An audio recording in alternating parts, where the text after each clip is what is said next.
distinguished guests joining us virtually from Samoa, Tonga, Papua New Guinea, Solomon Islands, Vanuatu, and Kiribati. Your Excellencies, members of the Diplomatic Corps, CEO of Save the Children Fiji, the Country Director for Save the Children PNG, representatives present in this room, Nisabula Vinaka, Assalamu alaikum, and a very good afternoon to you all.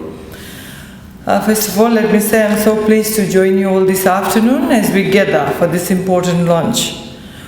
On the outset, I wish to thank Save the Children Fiji for inviting me to be part of the commemoration of yet another milestone, the I Am Digital campaign. The I Am Digital campaign is an important campaign for Fiji and of course for the region, and I must congratulate Save the Children's Fund and Meta, formerly Facebook in Fiji, for this initiative. I heard with much pleasure about the success of the phase 1 of this program, and I wish you all the best for the phase 2. Earlier this year, in February 2021, we saw the launch of this online safety campaign, I Am Digital in Fiji, Papua New Guinea, Samoa and Tonga, with plans to expand in the Pacific. Today, we see that plan come to fruition with an expanded phase of the I Am Digital social media campaign across 7 Pacific Island countries, Fiji, Kiribati, Papua New Guinea, Samoa, Solomon Islands, Tonga and Vanuatu, and I congratulate you for that. Ladies and gentlemen, it is also commendable that the newly expanded campaign's educational resources now include topics reflecting the diversity of our Pacific community, such as online safety for women, girls, persons living with disabilities, and of course it's promoting online acceptance. We all know increased network connectivity, the availability of mobile devices. Some people have more than one mobile device. And online services and access to information have no doubt revolutionized our ways of living globally, of course here in Fiji and the Pacific. In fact, a recent study stated that the last decade has shown that the internet infiltration in the Pacific Island countries have risen quite rapidly. Schools, homes, workplaces and individuals are now accessing the internet more readily compared to the past years. And Facebook, of course, is the most used social media platform in the Pacific Island countries. However, close to home as parents, guardians, caregivers, teachers and members of the community, I believe you will all agree with me that digital advancements come with its disadvantages. If not used appropriately, if not used responsibly with the required knowledge and skills to navigate the online world safely and responsibly. That is very important. Cyberbullying cases could unavoidably increase as well. I mean, I'm sure we all know about cyberbullying. With a group of young children here or young people here who took part in this initiative, I'm sure you hear about cyberbullying, you read about cyberbullying, you might have experienced it yourself, okay? So that's why online safety is very important. And I believe that in the coming years with more users, these cases will increase. So how do we deal with it? That's very important. Creating awareness about dealing with cyberbullying, I think, is very important for all of us. Not only young people, adults, we also get cyberbullied. And it leads to a lot of emotional stress. It can even lead to suicide. It leads to reputational damages. It leads to family breakdowns. And of course, right now, what we are faced with along with other crimes is cyberbullying. In the Pacific, it took the form of a meme, direct messages, news blogs, fake Facebook account created to share pictures or to defame others. I mean, as a politician, I've gone through that. As an individual, at your workplace, in your community, and our children. When I worked with the Minister of Education some months back, we used to have a lot of cases. How do we deal with that? That's very important. And it is also appalling to learn of cases of child abuse online. How do people do that? Doesn't it prick their conscience when you expose a child, when you defame somebody, when you cyberbully a child? These are the questions that we need to ask ourselves as to what the society is doing in terms of online bullying.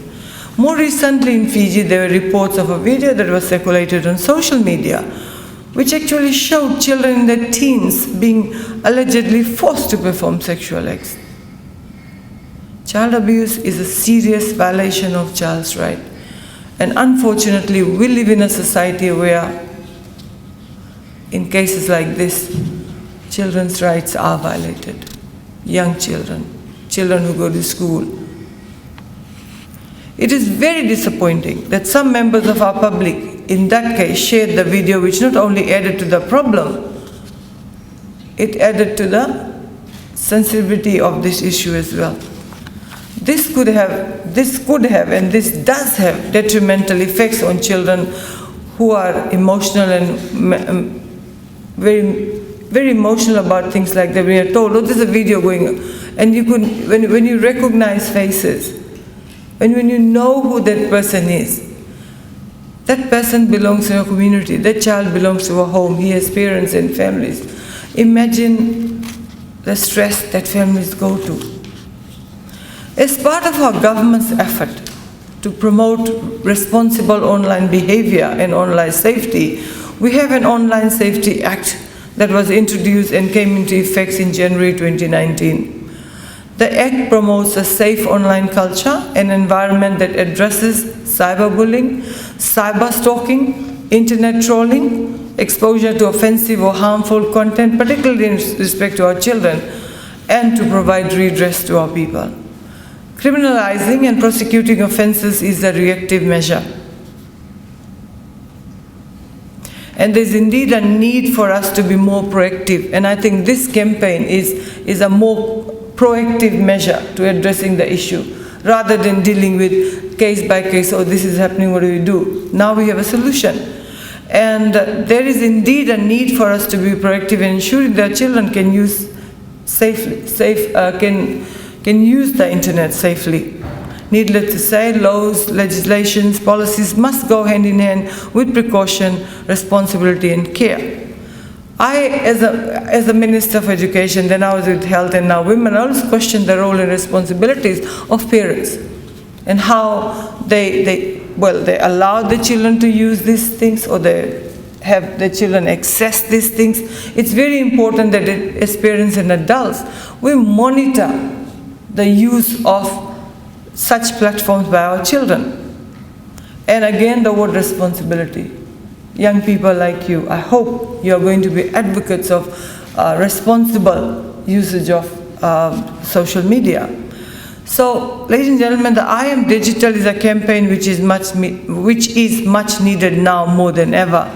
With the increased digital advancements globally, access to a vast amount of information can also be very dangerous. And connecting with people from around the globe in real time is just a click away on the variety of devices, platforms and apps. So teaching our children and teens digital citizenship skills can help prevent cyberbullying and its negative effects. When children learn positive online behaviors, social media can be used in a productive way. Sharing personal information online can put children and teens at risk for the misuse of personal data, cyberbullying and exposure to harmful content that may contain violence, suicide, and of course racist and adult material. So to reduce risks, we expect parents to help the children set up privacy controls on the devices and accounts to ensure the children's content is not shared with the public. Not only this, the role of parents in protecting their children on online platforms is quite significant. Parents should proactively discuss types of contents and information that is safe or acceptable to share, post, and view online. I also encourage that parents must also make a deal with the children to be able to monitor their online activities in order to ensure they do not end up on sites that are prohibited for their age, or engaging in online activities that can land them into trouble.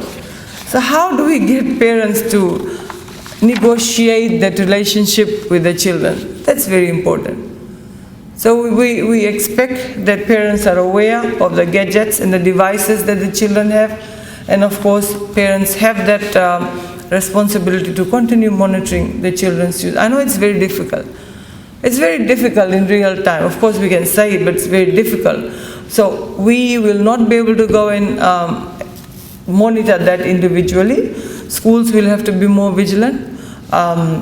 And the community and the parents, and of course we have the law enforcement agencies that come in when such cases are reported. It's very important that you report too. It's very important. Anything that children feel uncomfortable with, comments that children feel uncomfortable with, sharing of pictures and videos that children feel uncomfortable with by the adults must always be reported.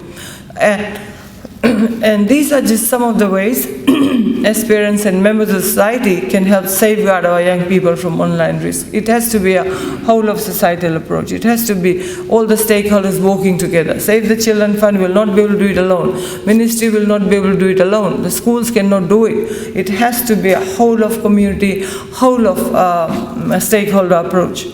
It is very important to foster open dialogues in which young people feel comfortable sharing their cyber experience with caregivers to other supportive adults. Parents, well, I'm sure children will be listening to this. Your parents should be your best friends. So share them any experiences where you feel you've been bullied. Not only bullied online, I mean, I would say bullied at school, bullied at workplaces. You have to share it. Of course, as a ministry, we have a child helpline. You can use that as well, okay, to report cases. So the system is in place, and we expect people to be used. So ladies and gentlemen, like I said before, let me end by saying this.